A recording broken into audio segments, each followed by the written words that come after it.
Massive anti-cross-strait trade deal rally in Taipei. Renewed tensions in the South China Sea. And New Zealand beat England in Hong Kong Sevens.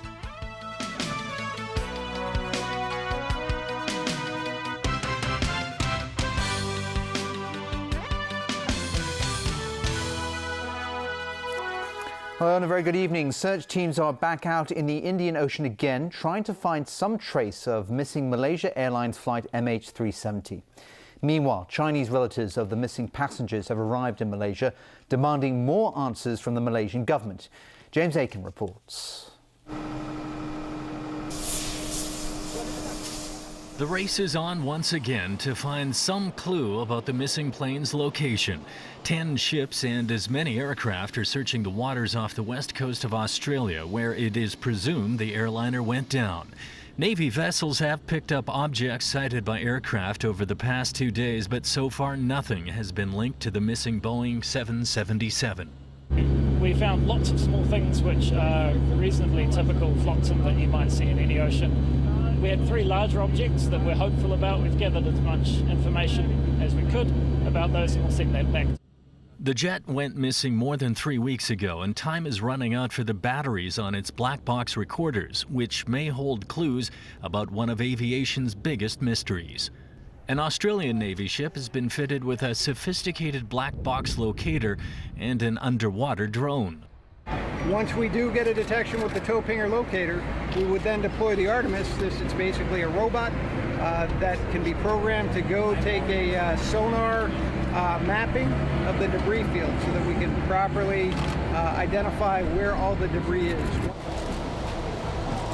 Meanwhile, dozens of angry relatives of Chinese passengers from Beijing have arrived in the Malaysian capital, demanding answers and piling more pressure on the government over its handling of the case.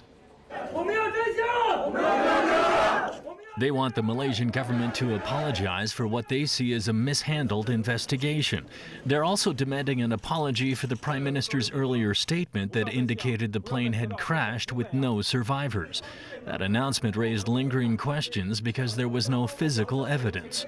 And we understand their feeling, and we know that definitely by coming over here, there will be a lot more discussions and meetings and all that. So we try our best to assist them. Malaysia Airlines has offered to fly the relatives to Perth once there is confirmation that physical wreckage of the missing jet is found. James Aiken, TVB News. In Taiwan, hundreds of thousands of people rallied in front of the presidential palace today as protesters against a cross-strait trade pact stepped up their action today. Organisers said the number of participants totaled 500,000, while the police put the figure at 116,000. It was a black sea of protesters outside the presidential palace in Taipei this afternoon. The demonstrators demanded that a service trade deal with the mainland be scrapped and a mechanism to monitor all cross-strait deals be put in place. The protesters stretched from Ketagalan Boulevard all the way down to the Legislative Yuan a few blocks away. The black shirts were dotted with bright yellow flowers in line with the so-called sunflower movement. A farmer from the southern city of Kaohsiung had sent over 20,000 sunflowers in support of the protest. Many of the participants today insisted on having a peaceful, rational rally. The student says the protesters want their voices heard and taken seriously, so he hopes no one will do anything brash to discredit them. A week ago, thousands of protesters stormed the Executive Yuan and police used force to clear them from the cabinet offices, leading to many injuries on both civilian and police sides. Leader of the protest movement, Lin Feifan, tried to make sure that won't be repeated today. This movement bans all forms of violence, he told the crowd. He asked the participants to follow the instructions of the organisers, saying if they don't agree with them, they should go away to do their own thing. He gave a stern reminder that everyone has to bear the consequences of his or her own actions. The authorities have given their permission for the rally to go on until midnight, even though the organisers asked the protesters to disperse at 7 p.m. and return to the legislative building, which has been occupied by student protesters since March 18th. Security was heavy at the presidential palace all day. Reports say 6,000 police officers have been deployed with water cannons on standby just in case. There are reports that the authorities are prepared to remove the protesters from the scene should they refuse to leave by midnight. Meanwhile, a few hundred people gathered at the nearby Taipei main station to show support for the government and the bill. Donning white to show their opposite stance, the ralliers tried to march to the cabinet offices. But there was a tense moment when the rival groups crossed paths. Supporters of the government eventually returned to the station, where they urged students to end the occupation and allow lawmakers to go about their business. There was a rally in Hong Kong today in support of the student demonstrations in Taiwan. It was organized by Taiwanese students studying here. Protesters dressed in black and carrying sunflowers marched from Causeway Bay to Chater Garden. They also voiced opposition to a crackdown by Taiwanese authorities on demonstrators who stormed the Executive Yuan last Sunday. Demonstrators then held a rally at Chater Garden. Organizers said 1,000 people participated in the march, while police put the figure at 800 at its peak. And 550 people took part in the rally at Chater Garden. A resupply mission by the Philippines in the South China Sea has worsened a territorial dispute between Beijing and Manila. A Philippine government ship slipped past Chinese Coast Guard vessels and brought food and fresh troops to a marooned Navy ship. Journalists were invited by the Philippine military to accompany the mission. The Navy ship is being used as a base to boost Manila's territorial claims in the South China Sea. The mission took place yesterday off the second Thomas Shoal, known as Ren-ai Reef by the Chinese. It's part of the Spratly Islands. Beijing condemned the maneuver. A foreign ministry spokesman said China will never allow the Philippines to occupy the Ren-ai Reef in any form. Elsewhere in Asia, the people of Thailand voted in Senate elections today, a key test for caretaker Prime Minister Yingluck Shinawat's government. 77 of the 150 Senate seats were up for grabs. Many of them will be decided on the basis of endorsements from powerful local institutions, and that could mean a pro-Yingluck majority. The other 73 seats are appointed and considered anti-government. The vote comes one day before Yingluck is due to defend herself against negligence charges over a rice subsidy scheme. Her opponents want to impeach her, and a Senate dominated by anti-government politicians could hasten her exit.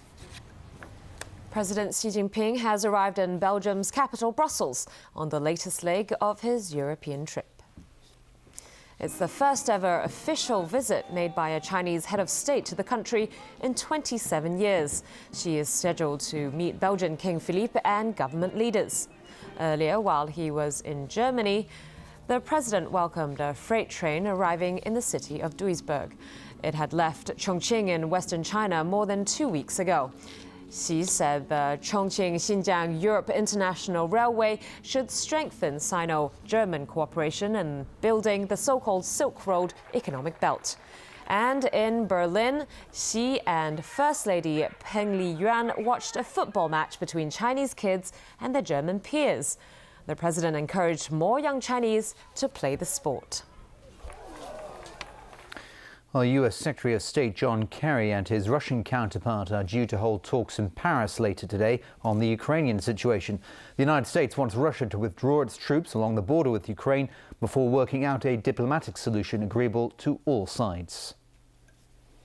John Kerry was heading back to the United States after accompanying President Barack Obama to Saudi Arabia, when his plane abruptly turned around and headed to Paris instead. The reason? Another round of discussions on the Ukrainian crisis with Russian Foreign Minister Sergei Lavrov, this time in the French capital. The meeting comes after Obama and Russian President Vladimir Putin agreed in a call on Friday to find a diplomatic solution to the Ukraine situation. The world has been watching Russia nervously ever since its takeover of the Crimean Peninsula from Ukraine. Last night, Crimean residents celebrated the official switchover to Russian time, another step in the region's reintegration with Russia. But not all are happy with the new arrangement. The leadership of Crimea's Tatar minority condemned Russia's annexation and appealed to international bodies for recognition as an autonomous group. Moscow has repeatedly said it has no designs on the rest of Ukraine, especially the eastern part. Still, many remain unconvinced, given the tens of thousands of Russian troops along the border. Obama told Putin that Russia needed to pull back and stop intimidating Kiev for a solution to be found. Putin reportedly explained to Obama that Russia doesn't accept the current government in Ukraine because of its illegal overthrow of the administration of Viktor Yanukovych. It's against this backdrop that candidates have started to register themselves in Ukraine's May 25th presidential election. Russia's deep skepticism of the polls and Ukraine's difficult political and economic situation will no doubt influence the campaign as it unfolds in the coming weeks. And still to come in our news tonight. An Occupy Central training session. A whale carcass found in waters off Tai Po. And a new official photo of Britain's Prince George and parents.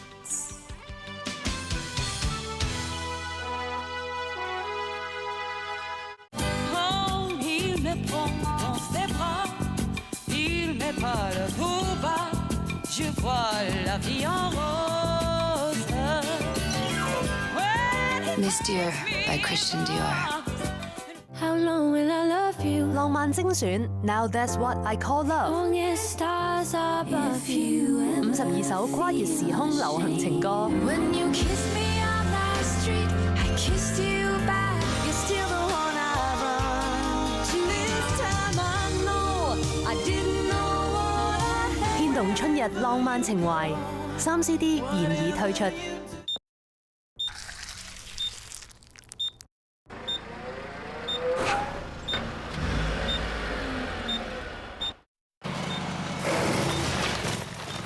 Live wider awake with Beauty Rest. The only mattress that combines the support of Beauty Rest pocketed coil technology with the comfort of air-cool memory foam.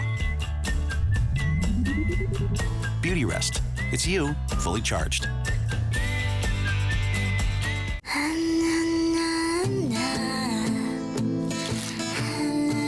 灣仔碼頭多菜多益水餃，加添多種蔬菜，豬前腿瘦肉，歐洲橄欖油，減脂25%，多點健康，多點滋味。全新灣仔碼頭多菜多益系列。 Statistics are vital to society's development. Where do the data come from? From you! Census and Statistics Department officers may visit your workplace to collect data. They may also visit your home to gather information. By law, all the information collected is kept in strict confidence. For a better future, let's support government statistical surveys. It was 20 years ago. Ever since, time has never been so magical. The time now is 7:43. The Time Check was brought to you by Chopin.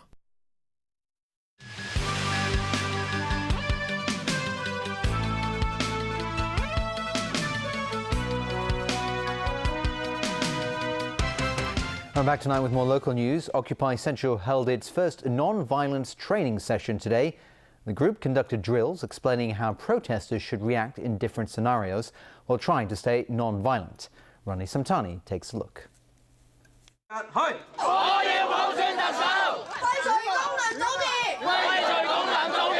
During the training session at 30Mar Park, about 100 participants played out different situations that they may experience when taking part in the proposed Occupy Central movement. For instance, how they should react should the police try to clear or remove protesters from an area. Occupy Central organizer Benny Tai said the aim is to educate participants on how to stay non-violent when faced with various situations. I think the situation in Taiwan surely has inspired us or allowed us to see a bit more about the challenges of maintaining non-violent, the spirit in a mass movement. I think we have tried our very best to